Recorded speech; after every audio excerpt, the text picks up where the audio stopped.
Hey, welcome to Hooper's Radar. Today will be a different video than usual. March Madness is currently happening and it's been much more entertaining than the NBA. Because of that, I'll be discussing how Purdue, who I picked to at least make a deep run, once again felt short and were pretenders the entire time. Let's get into it.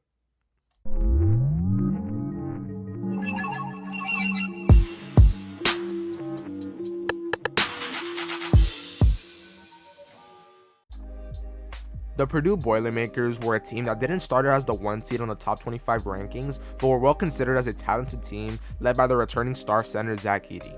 Zach Edey was one of their key players last year and the only one that returned since Jaden Ivey and Trayvon Williams would declare for the NBA draft, while Sasha Stefanovic, who was their best shooter, went to play overseas. With Trayvon gone, Zach would get a much bigger role and most likely all the minutes at the center position. With Ivey gone, they would need another talented guard to replace him.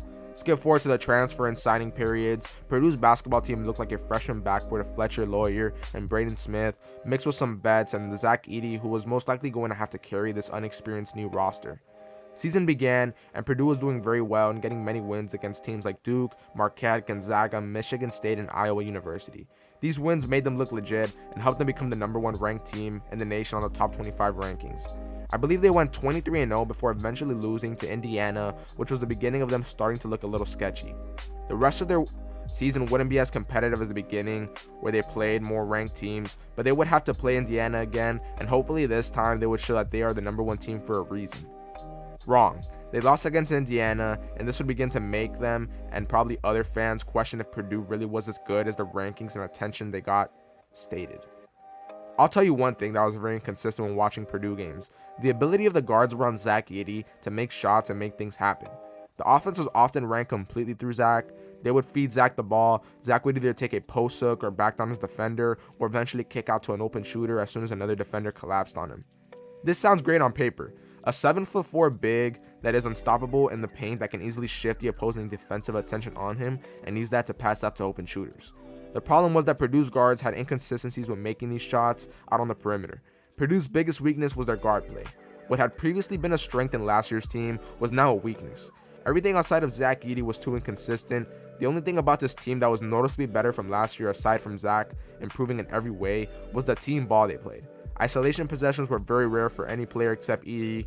There was a lot of team ball playing this year with many passes and kicking. Edey was really the only one who would ISO with post-ups in the paint, which he shot very efficient this year, so it wasn't even an issue. So fast forward and the March Madness tournament is around the corner. Purdue plays well enough to win their conference, the Big Ten tournament.